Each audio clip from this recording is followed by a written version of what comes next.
I'm Ruben Diaz. Here's your ABC 24 News update. The Mississippi officer involved in the shooting death of one-year-old Kohen Wiley is currently on leave. In the meantime, people in Senitobia have packed a Board of Aldermen meeting demanding to see video footage of that incident. Here's ABC's Ezekiel Telemaco with more.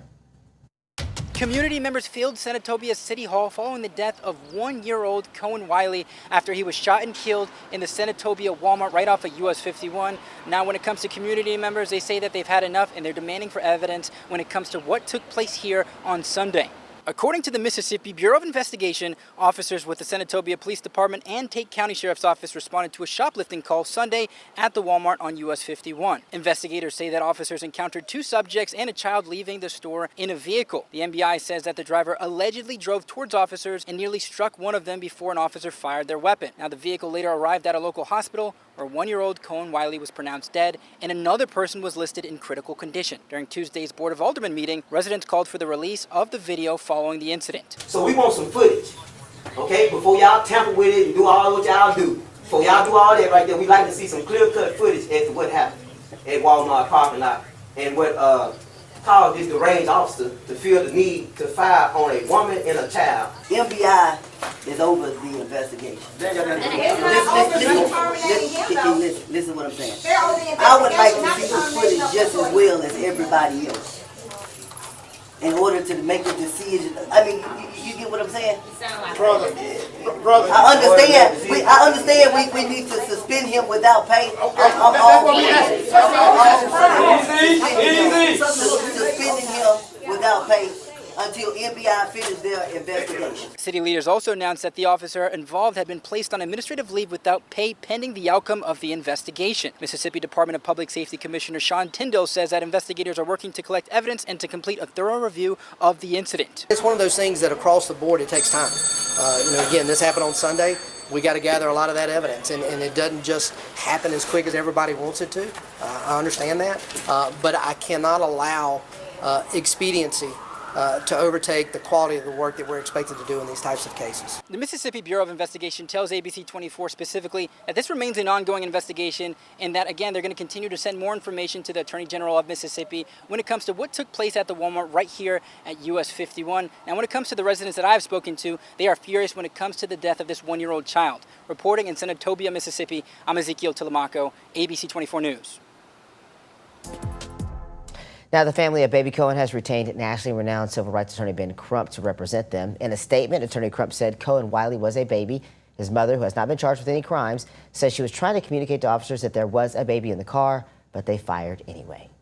Miss Catherine. Hi, Tariq, how you doing? I'm good, beloved. I'm calling out of Memphis. I don't know if it's been said because I'm just tapping in about the baby that the Senitobia, Mississippi Police Department murdered a few days ago. Oh, yeah. Okay. Oh. And I just wanted to let you know about them because they have a history of abusing and attacking Black people. They beat up two little girls a year or two ago. The Senitobia Police Department, nothing was done. They arrested a little boy for urinating outside, a 10-year-old boy, put him in handcuffs in the car. There's been allegations of rape. It's been a lot of things that's gone on. And then I went to the protest and they where they were the community activists was addressing the city council to demand the police officer to be arrested and charged for murder. Yeah. And they had snipers on the roof. Oh, wow. Wow. And they also they had snipers on the roof. They the majority of the people that were there, they left and went to Walmart because it started at Walmart. Of course, Walmart called the police and they came. Do you know that the Senitobia Police Department got a bus, the Senitobia school bus, loaded, filled with some type, I think they call them raid patrol or something.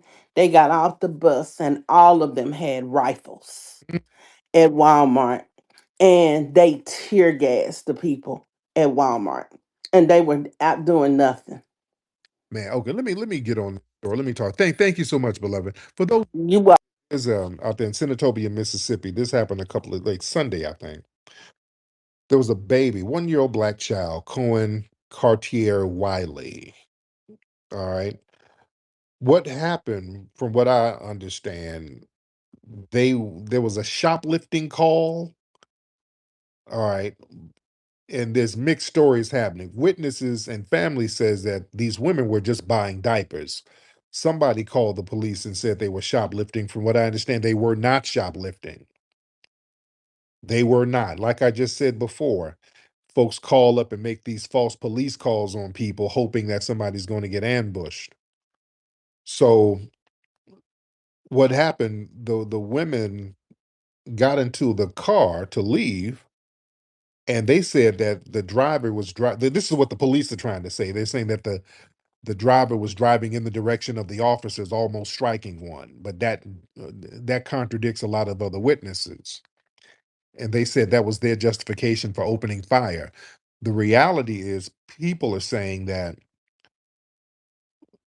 the mother, the police knew that a baby was in the car. The car was driving away from the police. And then they just start firing in the car, knowing a baby was in there. The baby was struck in the rib cage and pronounced dead. All right. The driver was wounded in the arm and the thigh as well. The officer who executed this 1-year-old black child over a damn suspected diaper theft, they're hiding this officer. They haven't publicly identified the officer. So they're protecting him. The city of Senitobia, they said they placed the officer on administrative leave after all the local protests and all that stuff. So the Mississippi Bureau of Investigation, they said they've taken over the case, which means nothing. They got Ben Crump is involved. Oh Lord.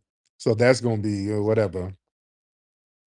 So now the mother has not been charged with a crime. So a lot of the people are very upset down there, as they should be. There was a lot of people showing up protesting at that damn Walmart. The energy is that people might turn up down there. That's why they got the snipers and all that shit. So people are looking to turn up over the unaliving of a 1-year-old black child. But look how these white supremacists are getting down right now. Look at the protocol that's happening right now. See, this is getting heavy. These black children are being unalived by law enforcement and race soldiers and the system. They close ranks and protect each other. Yeah. They have a media to manufacture a justification, trying to claim that the car was being a lethal threat, which I don't believe. See, the system of white supremacy, it's designed to protect its enforcers. It operates on an unspoken common law that black life, even an infant, is considered collateral damage in the maintenance of their authority. So it's getting heavy out here, ladies and gentlemen. See, we got to stop bullshitting around out here, because there's strategic targeting of the bloodline right now. We're seeing people like Carmelo getting targeted by the system, 14-year-old out there in South Carolina getting targeted. And they're justifying it now, 1-year-old black baby. So this isn't random. This is very strategic. Children are the literal future and lineage of the black community. When you violently target the youth, the dominant society, they're trying to inflict a multi-generational trauma on us. That's psychological warfare. That's designed to terrorize the parents, to break the spirit of the community. They're trying to do this before the next generation can even grow up and challenge the system. And we got to look at the raw numbers. The dominant white society, their birth rates are going to hell. They're shifting demographics. They're going to be a numerical minority here. They're already a global minority. Being a minority here, they look at that as problematic, because when a ruling class realizes they can't maintain power through sheer numbers, they have to try to pivot to the apartheid state model. To run an apartheid system as a minority, you can't rely on consensus. You have to govern through absolute ruthless terror to keep the majority subjugated. The problem is, as a minority, we have a history of saying that. You understand? We have a problem with not taking abuse, even as a minority. Think about how we gonna act if we're the majority. They know how this shit is gonna turn out. We're not gonna be, we don't take that shit now. That's why we're like a wild card. That's why they have to try to sprinkle tethers around us and buffoons and clowns, online trolls to get all in the mix. That's why, like Sister Empress was talking earlier, we got to keep online trolls around, away from serious business. When it's serious shit happening, we don't have time to entertain attention seeking trolls and informants who are known trolls or informants. We got serious business out here. You understand?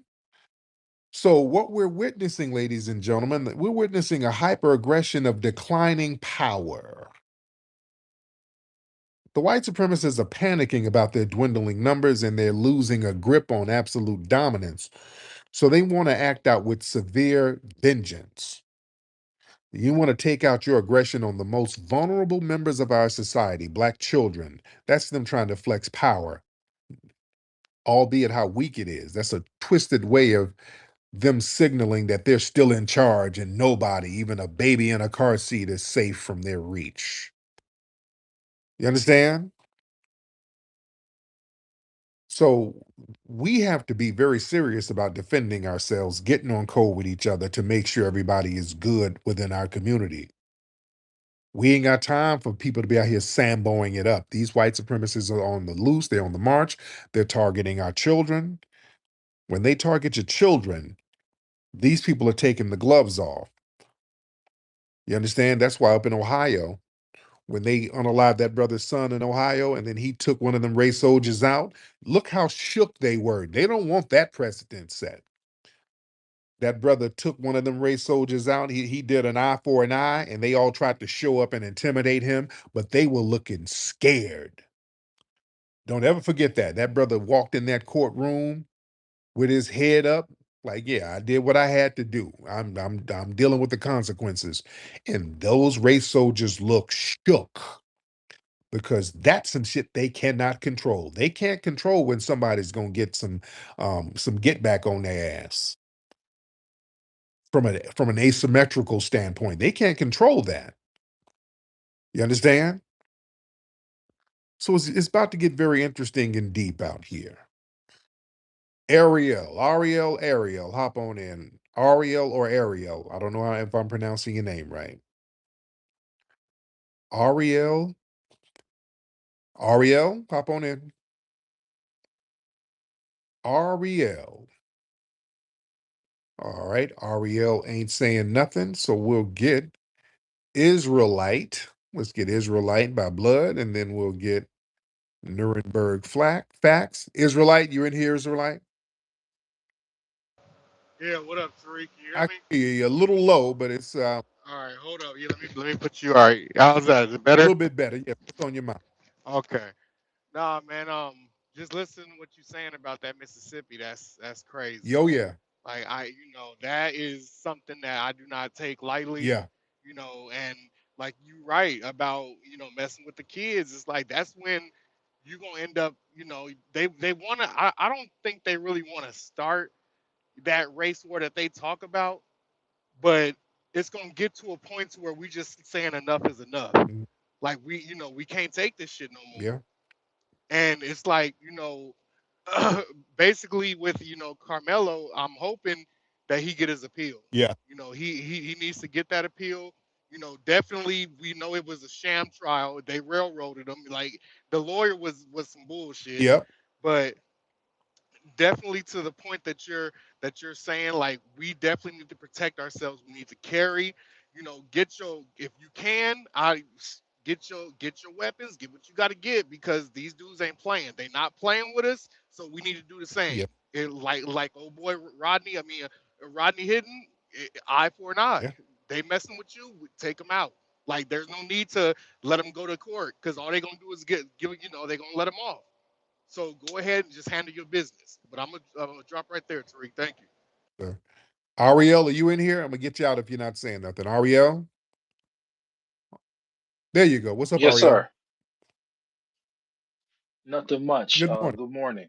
So I am not sure how the community, well, I'm sure. I mean, everybody's outraged as they rightfully should be, but I don't know if there's a plan of action to deal with this whole Carmelo Anthony debacle. So here's what I've been telling people. There is a system, I do not know it by name off the top of my head, that is responsible for jury selection. Also, there is a system that is responsible for when a judge ignores or doesn't do what he or she is supposed to do, that they have to Mm, answer to. Every single person under the sound of my voice, myself included, should be, especially Texans, should be writing these governing bodies saying, look, what you all did was a shame to the American justice system, and the people who are responsible should be held accountable. Why was he at the mercy, those words specifically, of an all-white jury, knowing the racial tension that goes on in Texas? Why was there not a change of venue? Why this? Why that? So on and so forth. Not just emails and not just phone calls, but handwritten letters in yeah. with that as well. And also, whoever these representatives may be of NAACP or Black Legal Action Networks, the Black Bar Association, two forms of letters should be written. The first form should be, this is what we want you to do. And also, why didn't you do this? And we're requesting that you step down from your position.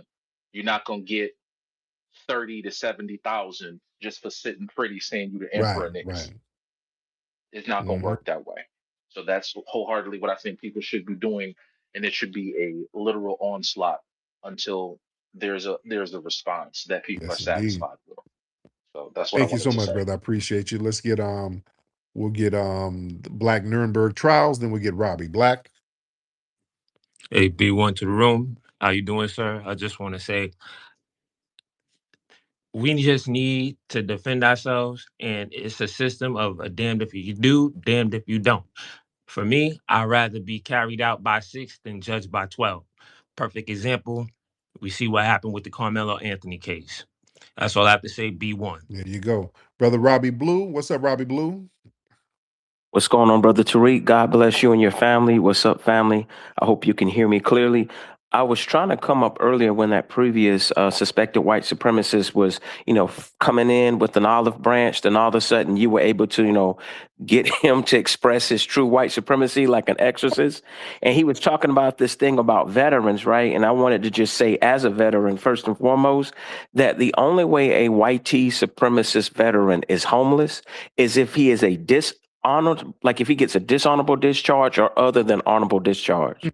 So see, so that's how I know that he's being deceptive. And then if you think about it in terms of them being homeless, they're safest when they're in our community. In their own community, where their numbers are 60 and 70, they don't have any empathy. They look down on those people. They have private institutions, churches that could help these people. Why do they need us to, facilitate more tax dollars, or we need to be, just this giving and loving and understanding? They don't even care about their own. So that's very disingenuous, because if you are a white veteran, not only are you probably getting compensated and getting some type of like, you know, pension and medical benefits, but there's all type of programs.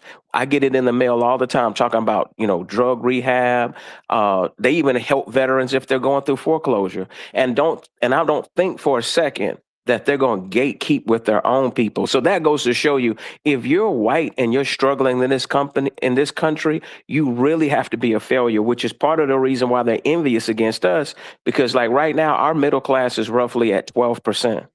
They've had every advantage known to man. They benefited from the New Deal, and yet and still they're jealous and they're envious of each other. They're insecure. So they know that they have artificially tried to sabotage us. But look at yourself. You're successful. You're one of the most influential human beings on the planet and one of the most influential black men in America. In addition to that, they see our brothers and sisters that have served honorably, and they know we've been historically disenfranchised. And even now, every black man in here that's a veteran knows The only two ways you make it out the military without getting a dishonorable discharge, you have to be squared away on code and don't let them know what's on your mind, or you basically have to be an officer Tatum.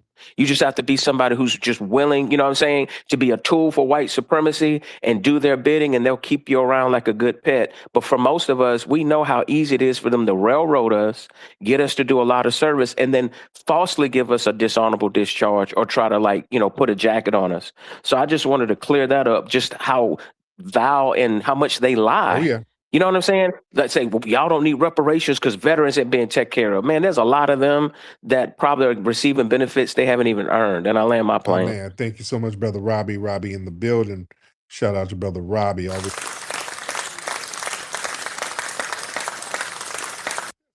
were homeless, and they just be on the streets just doing shit just because they want to. Where are my LA people? There's a guy out here in LA. I don't know if he's still out there. There's a guy who used to be on Robinson Boulevard. They call him the Crazy Robinson. He used to be on Robertson Boulevard over in Beverly Hills. Do I have any LA people here?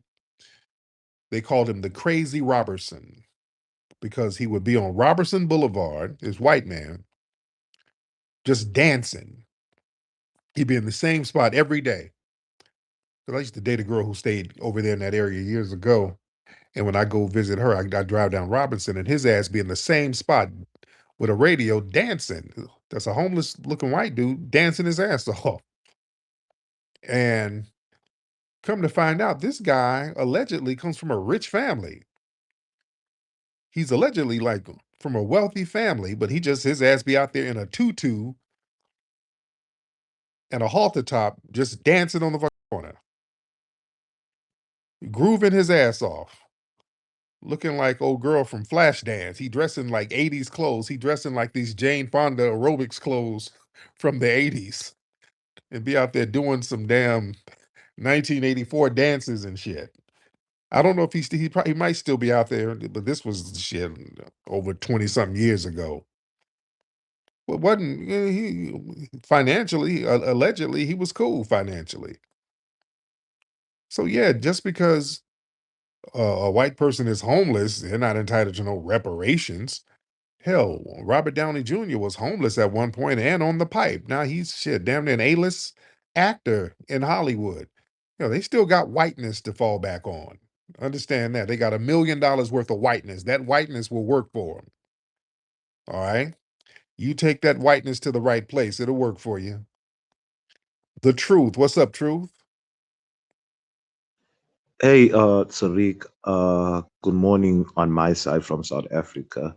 Look, when I was watching that whole that whole Carmelo Anthony trial, the most racist thing I've ever seen that was actually shocking, a all white jury, and as South Africans, we are really upset because that is pure racism, they actually wanted to put him away. It was biased and racist. It's Oh, almost the same thing that happened with Emmett Till. When I was watching the trial with Emmett Till, there was just white supremacy.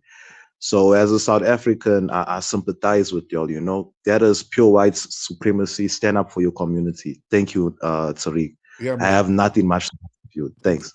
Thank you. Shout out to South Africa. Respect to you, brother. Respect to South. Round of applause. We give.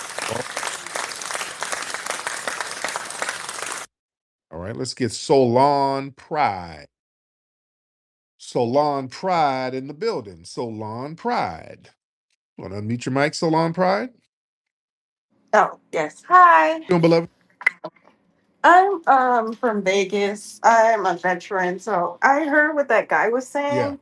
But all that's not true. We have VA housing assistance and it's literally they'll pay your rent and it's only like $12 a month you have to come out of pocket. My friend, he got a other than honorable discharge and he still got the VA housing assistance. Oh, yeah. Absolutely. Yeah, I know the veterans get taken care of. If you homeless, you on some bullshit. But yeah. Yeah.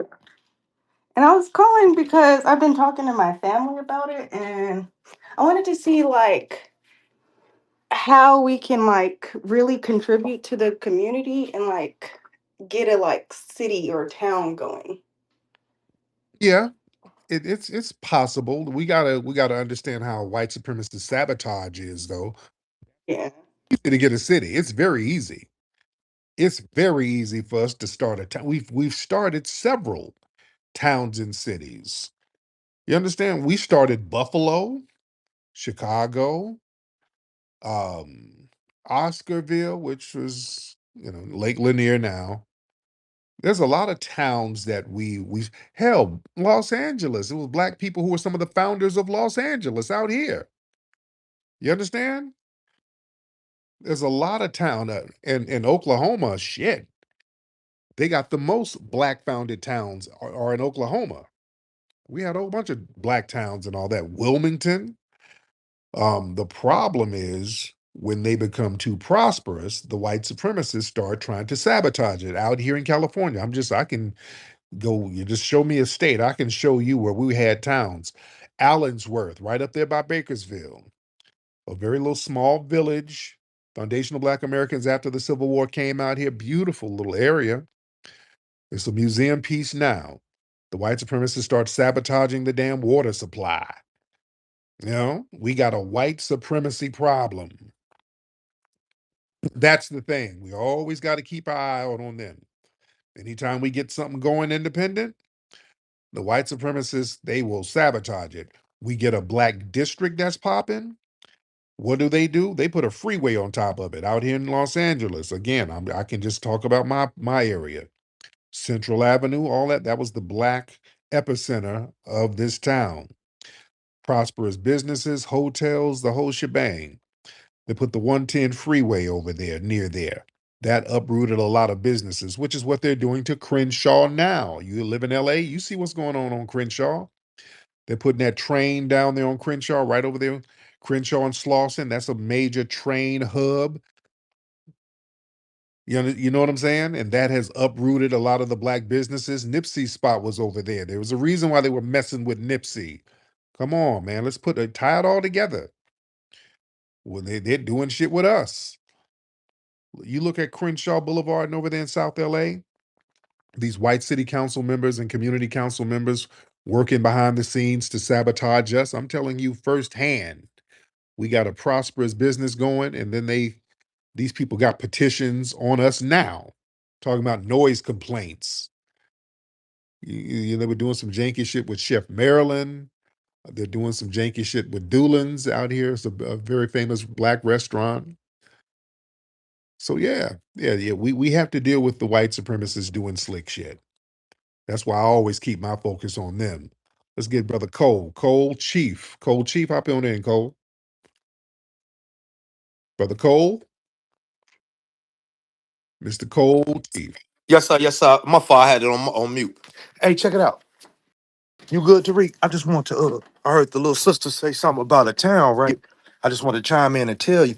You know what I'm saying? My family had a town named after us in Arkansas, 300 people. You know what I'm saying? But the YT man said my great great grandfather Doc said that he sold them the land and put an X. Doc went to court, showed he knew how to write.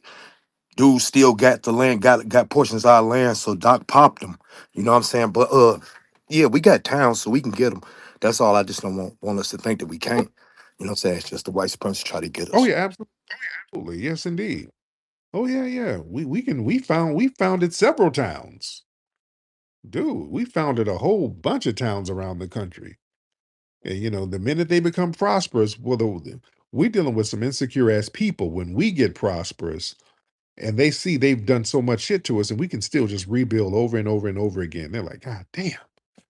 So they got to do all types of shit to sabotage us. They got to build freeways, build railroads, flood it. Nobody's had that type of shit done to them. And then you continue to rebuild. You can't tell us that we're not amazing people, ladies and gentlemen.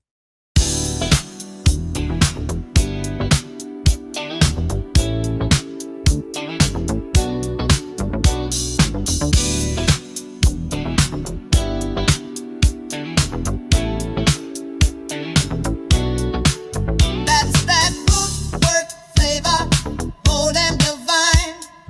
Root work flavor, gotta get that shine. Root work flavor, feeling fresh and new.